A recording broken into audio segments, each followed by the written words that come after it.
o půlnoci v tanečním sálu.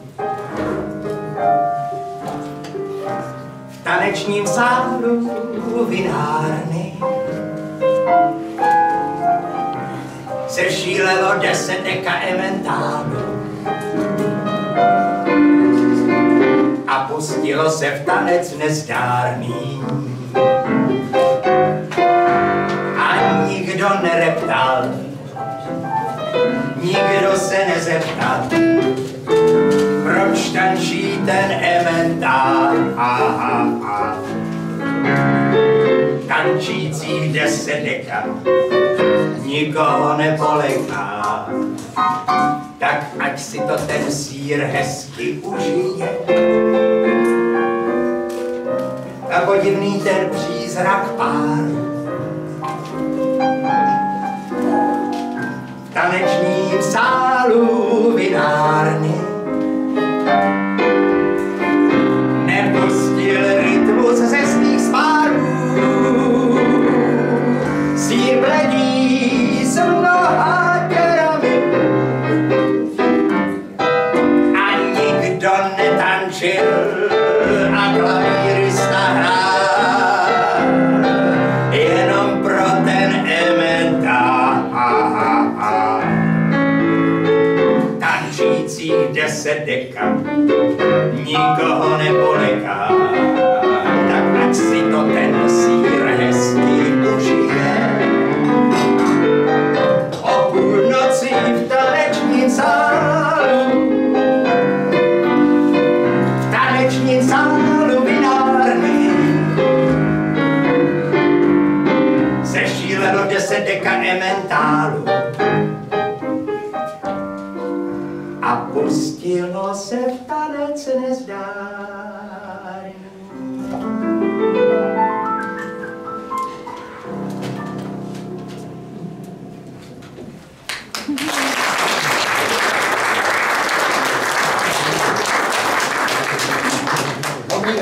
Dobrý večer, toto byl a je Přemysl Rud, jeden ze 2 komotorů, čili to je předzvěst toho, že jsme tady proto, abychom pokřtili tuto knížku, kterou napsala Lucie Krutová. Ta knížka se jmenuje Zlatíčko bude hodný a přece se točí. Ten křest proběhne až na konci tady toho programu, čili za takových 30 minut, dejme tomu. Jenom abyste věděli, co vás čeká a nemine, pokud neodejdete. A já bych měl teďkom asi představit, vydalo to nakladatelství Brkové. Já jsem tady jako reprezentant tohoto nakladatelství a měl bych představit autorku Lucii Krutovou.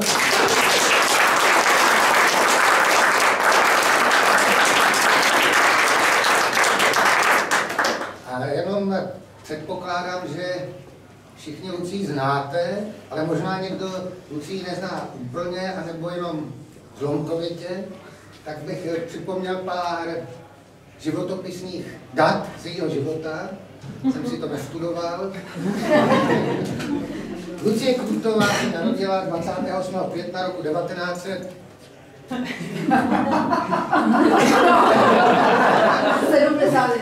Já jsem to nechtěl prozrazovat.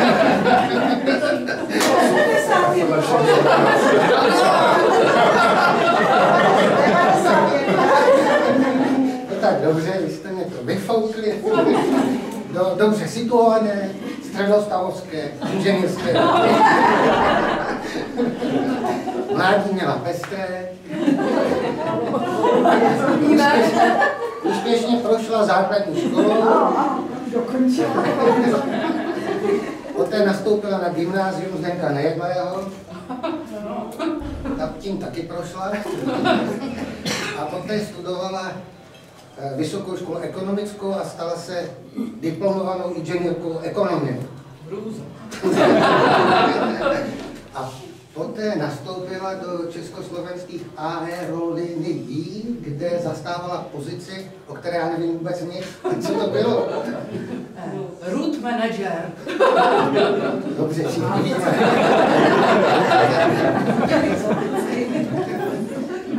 A poté, co měla krásnou pauzu, neboť povila 2 dcerky, Míšu a Janu, tak nastoupila k nám, ne do nakladatelství, ale do školy, na Divadelní akademii múzických umění, jakožto měla teda různý tituly, funkce, ale zůstaneme u toho posledního, ten zní nejlíp, je to projektová manažerka. Nastoupila 1. ledna 2019 a pověst praví, že tam přišla 1. ledna, škola byla zavřená a vrátný ji málem vynadá, co tady chce. 2. ledna. A říkám, pověst praví. A já myslím, že... Prosím vás, nechte mě mluvit. To je celkem jedno, co řeknu. A tam jsme se potkali, protože jsme dělali na vědě, jako na výzkumu, což je trošku paradoxní na naší škole. A Lucie na tom fleku zůstala doposavat a vlastně nevím, jak se to stalo, kdy se to stalo a co jí k tomu vedlo, ale to vám spíš řekne sama ve svém okénku, které přijde za chvilku. Co člověk nechtěl, že popadla pero a začala psát a notabene pro děti a notabene takovým stylem, o němž zde přítomný Jiří Růžička napsal v recenzi, že která vyjde v A2 příští, pokud mu to nezatrhnulo, že Lucie navazuje na humoristický styl Švandrlíka. Tak to je, myslím, dobrá reklama. To hovoří za vše. A tímto já bych ten... Jo, a připravil jsem si 2 historky vlastně. Ty jsou krátký, to mě Lucie navykládala v hospodě. Tak první historka. Lucie říkala, že když se u nich někdo chce stát inženýrem, tak podmínkou toho je, ona to teda není historka, to je jenom takový jako... To je pravda. Podmínkou toho je, že musí sám spravit splachovadlo na záchodě. Aby nepodtékalo, protože to pořád podtéká. Je inženýrka, umí to. No a to je vlastně všechno, protože ta historka předtím, to už jsem řekl. To mám hezky strukturovaný. No tak já jsem za sebe tímto skončil a budu podávat slovo mluvené či zpívané dalším a teď bych poprosil Markétu, což je druhý kmotreně, Markétu Potuřákovou, která přečte ukázku z této knihy. Bůh, co je to za rány, lekla se Chňapka. Aha, včera při stěhování se jí rozbil zvonek. Dostal zásah žehlicím prknem. Po špičkách došla ke dveřím, odsunula kryt špehírky a koukla se. Bav! Křikla zvenčí Lela. Bav, bav! Opičila se Sádr. Chňapka se rozzářila a otevřela. Je, to jste vy? Ahoj holky, pojďte dál, všechno vám ukážu. Nejsme sami, chichotala se Lela. Trochu jsme se v tykvánkách ztratili, ale zachránil nás tvůj skoro soused. A už si i tykáme, má úžasné jméno. Do dveří nakoukl tělnatý mladík s legračně proužkovanými ponožkami a tvářil se omluvně. Dobrý den, já jsem Střapáč, Bivoj Střapáč. Bydlím tady v ulici, v tom strakatém domku. Kdybys cokoliv potřebovala, už víš, kam jít. Děkuju, to se hodí. Pro pána pojďte dovnitř, všichni, ať nestojíme ve dveřích. Vstoupili do sluncem zalité kuchyně. Přes haldu věcí, hala bala navršených u stěny, vypadala útulně. Sádra rozepla batoh, vysoukala z něj objemnou krabici a položila ji na stůl. Přivezla jsem ti čokoládovar. Co? Čokoládovar? Dárek do nového domu. Tobě se nelíbí? Líbí hodně. Sádra vytáhla z postranní kapsy batohu pár tabulek čokolády a šibalsky na Chňapku mrkla. Ta nasucho polkla. Ty chceš tu čokoládu hned vařit? Jasně, aspoň čokoládovar vyzkoušíme. Vybalili podstavec, nádobku s víčkem, míchací lopatky i další díly a společně se snažili přístroj složit. Nakonec Chňapka zaklapla víčko. Hotovo! Kde pak? Tenhle kroužek zbyl, zabučel Bivoj. Přístroj rozebral a znovu dával dohromady. Obroučka ale do čokoládovaru fakt nepatří, nakrčil čelo. Mně se líbí. Usmála se paní domů a pověsila lesklý stříbrný kroužek nad stůl na opuštěný hřebík. Asi po obrázku. Až mi vykvetou slaměnky, ozdobím si tě, řekla do obroučky jako do starodávného mikrofonu. A nebude to lechtat? Zazněla odtamtud odpověď. Chňapka si překvapením kecla na zadek. Naštěstí se trefila na židli. Ty mluvíš? Jenom když se mi chce. Všichni zírali jak z jara. A kdo si? Vzpamatoval se Bivoj. Já jsem já. To dá rozum, to jsem já taky. Tak co se ptáš? Nadskočila obroučka na hřebíku. Bivoj se bezradně rozhlédl po ostatních. Asi se do krabice připletla součást nějakého robota, kuchyňského. Něco takového jsem ještě neviděl. Sádra se otřásla. Pěkně strašidelná součástka. Proč strašidelná? Nechápala Lela. Mně se vyloženě hodí. Bude mi něco vyprávět, až zas nebudu moct večer zabrat. Nemám co vyprávět, rozkývala se obroučka do rytmu. Lela nespokojeně mlaskla. Kroužek se přestal houpat. Mně se tady líbí. Je tu pěkný výhled. Už se ani nehnu. Ano, aspoň to nebudu sama. Nespouštěla z něj očí Chňapka. A kde se vzal v krabici? Zjišťoval Bivoj. Kde? Prostě někde v té krabici. Ale já myslím, jak ses tam odstnul. To já nevím, já si pamatuju, že jsem dostal ránu a předtím ani ťuk. Taky jsem se ve tmě nudil a hodně jsem spal. Naposled jste mě probrali vy. Proč jste mě do té věci tak spali, to bolelo. Promiň, zdálo se, že do čokoládovaru patříš. Neurážej, nafoukla se obroučka a tím nabrala na objemu. A jak víš, že jsi on a ne ona, zbystřila Lela. Kroužek zaklepal na zeď. To se přece pozná. Samo sebou, konejšila ho Chňapka. Lela zvedla nos.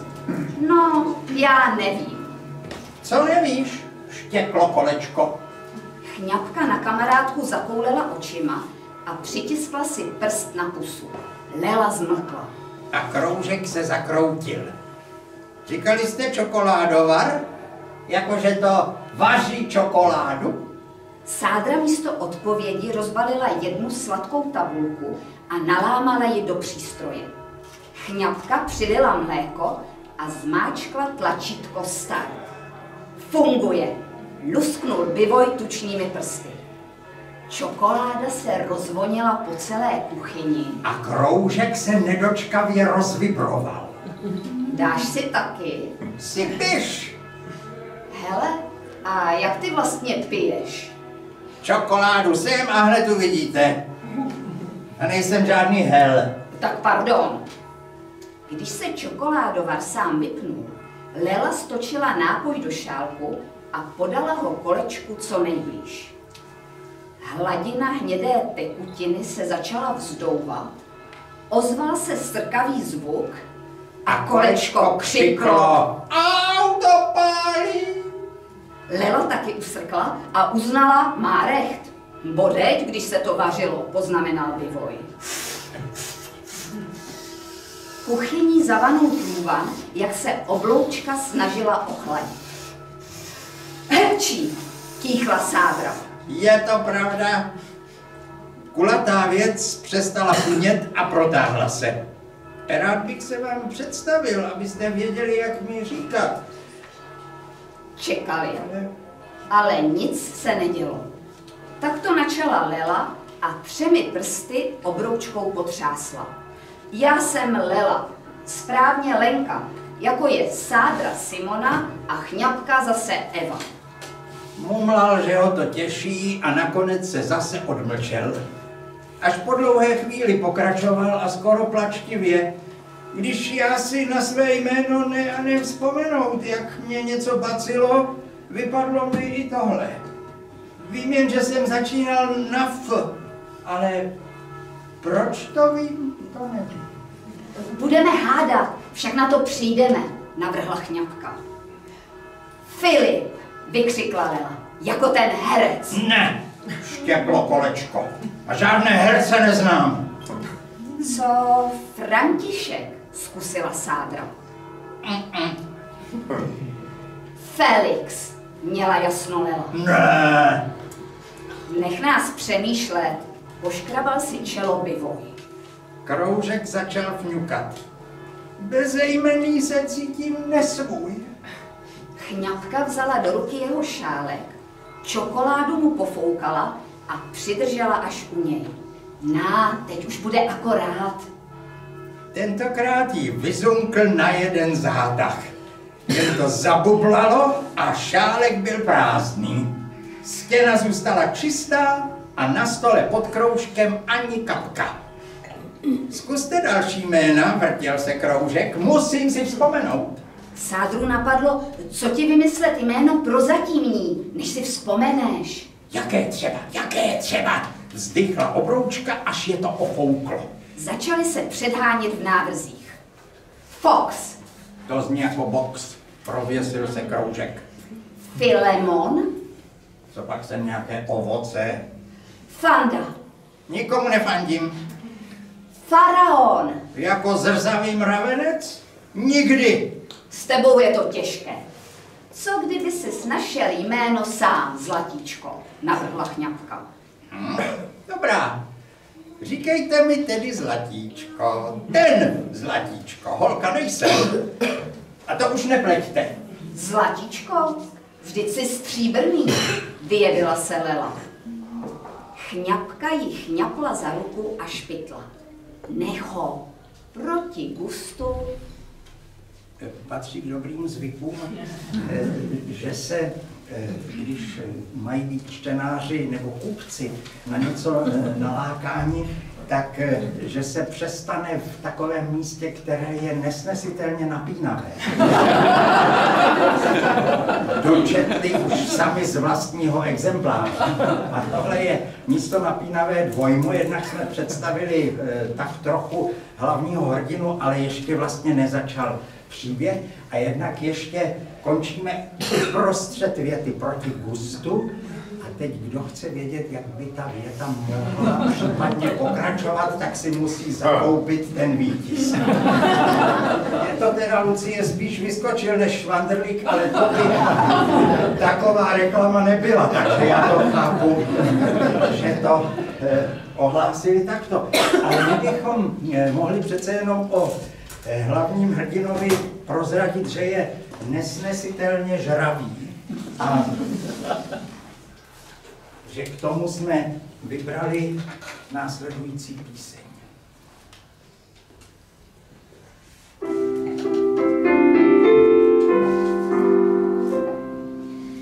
Já nemám apetit, já dneska nebudu nic jíst. Jenom kousek vepřový, to se na mě přeci nikdo nedoví. Já nemám apetit, já dneska nebudu nic jíst. Jen co z blájzmu cukroví, do postele jdu si vlízt. Vezmu si sebou kousek nějakýho salámu, několik menších housek a ty si nalámu. Já nemám apetit, já dneska nebudu nic jíst. jsem ta, která hladový, záhy budu utla, zatím se to tutla, nikdo se to nedoví.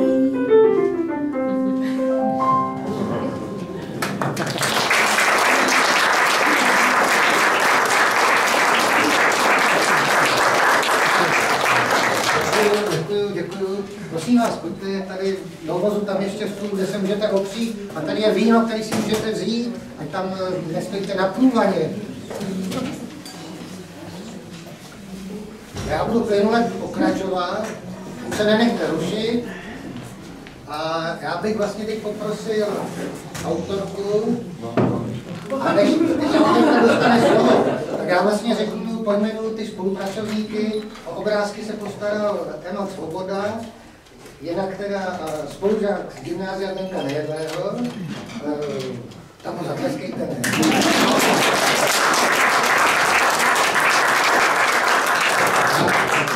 Grafickou stránku se postaral Jan Zich a Dan Smrš, ale ani jednou z nich tady nevidím.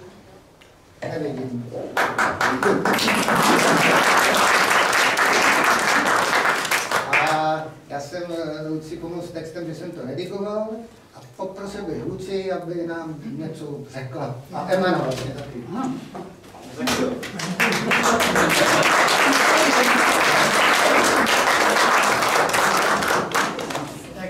Já bych vás tady chtěla přivítat a chtěla bych vám poděkovat, že jste přišli, protože jsem měla hrozný nervy, že nikdo nepřijde. Nejsem na to vůbec zvyklá, takže děkuju a vážím si toho. Je to moc milý od vás, je to úplně super. Je to lepší než 50, co si bude vybrát.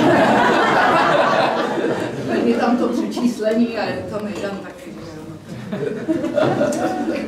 Jinak Michal to tady zblbnul s tím mým nástupem tady na Damo, protože on zapomněl říct něco. Ten první den, když jsem šla do školy, jakože už jsem byla přijatá, že od té mateřský, takže 5 let doma, hrůza, neměla jsem ani do 5 počítat pomalu. A teď přijdu do té školy, je 2. ledna, pátek, a vrátnej mě nechce pustit. Já říkám, já tady pracuji, mě musíte pustit. Tady je škola prázdná, tady nikdo není. Já jsem říkal, já tady pracuji, já mám smlouvu, já vás nepustím. Já jsem říkal, tak to ne, tak vy mě musíte pustit, mě ukázali kancelář, tady Tatiana Horáková mi ukázala kancelář. Tak mě nakonec pustil a celá škola byla prázdná, bylo prostě děkanský volno. A nikdo mi to neřekl, takže já pak to přišla do práce. Takže takhle to tady začalo a teď už jsem tady tak dlouho. Trošku jsem nasákla tady, zejména tady z katapu, až jsem se z toho rozepsala. Já vám nevím, co se mi stalo. Takže takhle to bylo. A chci teda poděkovat hlavně Michalovi.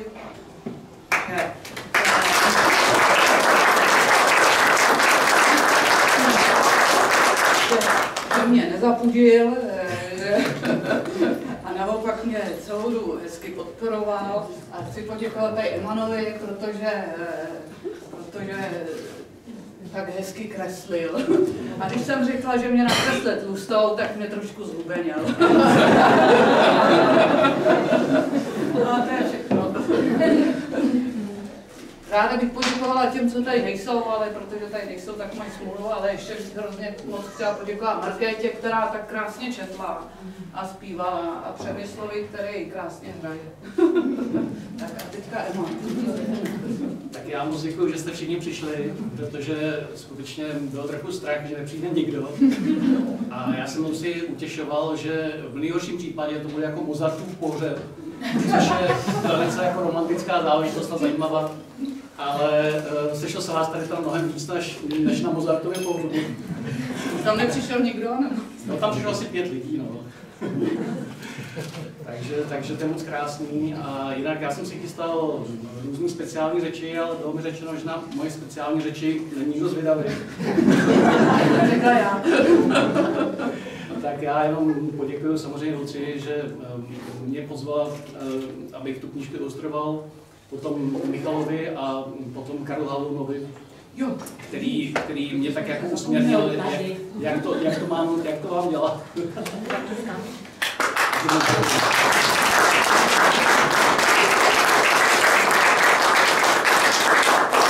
Tím bych chtěla taky poděkovat hlavně Lucii Raškovové i Karlovi, který mi taky drželi palce. No, počkejte, už zůstaňte a Přemysl má takový překvapko. No, já mám nápoj na přípitek, protože měl se jmenuje Zlatičko a já teda jednak tady mám pro vás takový dárek. Nevím, jestli o tom víte, ale v roce 1930 Jaromír John napsal povídku dosti krutou, která se jmenuje Lajtnant Zlatíčko. Tady vám to takhle věnuju, je to jakýsi první díl, je v tomu infantilnímu pokračování. A tohleto bych já nevěděl, ale Markétka jednou tak přišla domů a říkala, víš, že Zlatíčko je kojenecká voda? Tak já jsem přinesl Zlatíčko na přípitek, je to konec konců dětská kniha, tak to nalej, bublinky tam nejsou, ale buďte klidní, to je jenom pro nás. To... Tak je to pro děti.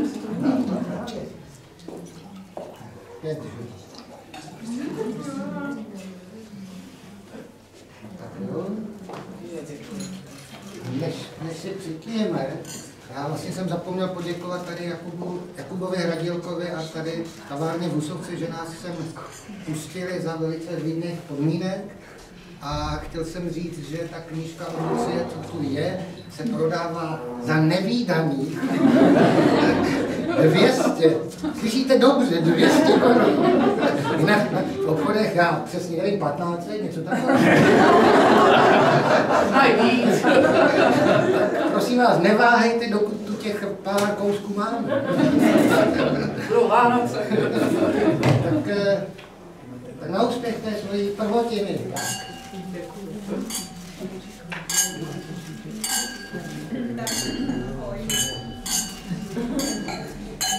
Zvonkové. Na zdraví. Na zdraví.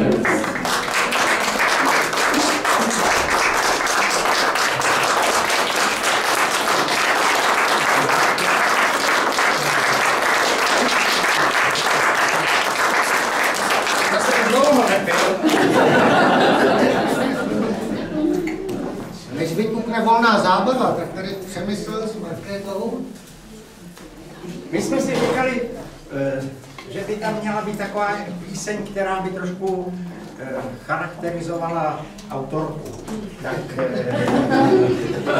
paní Markétu poprosím.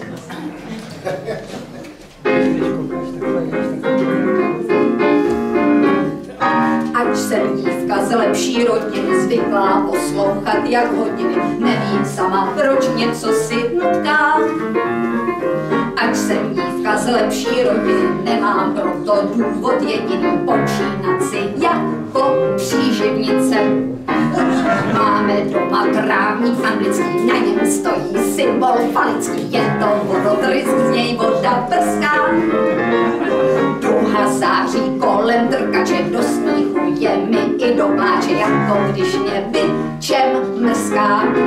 Mě láká swing, mě láká slang, mě láká lascivita, vulgarita, objektivismus. Baba má svůj názor na děti, knoflíčky má z pravé berleti, mama má zase ručně tkaný goblen.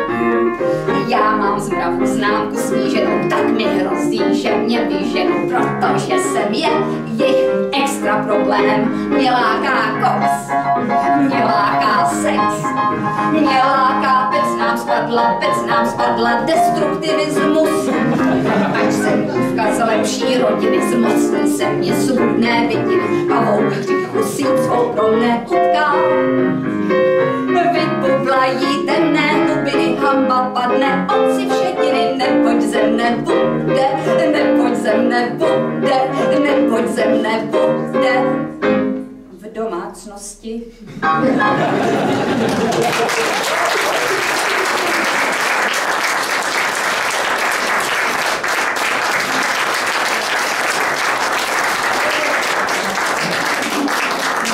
dát ještě nějaký víno, jinak už na půlce si poslušte.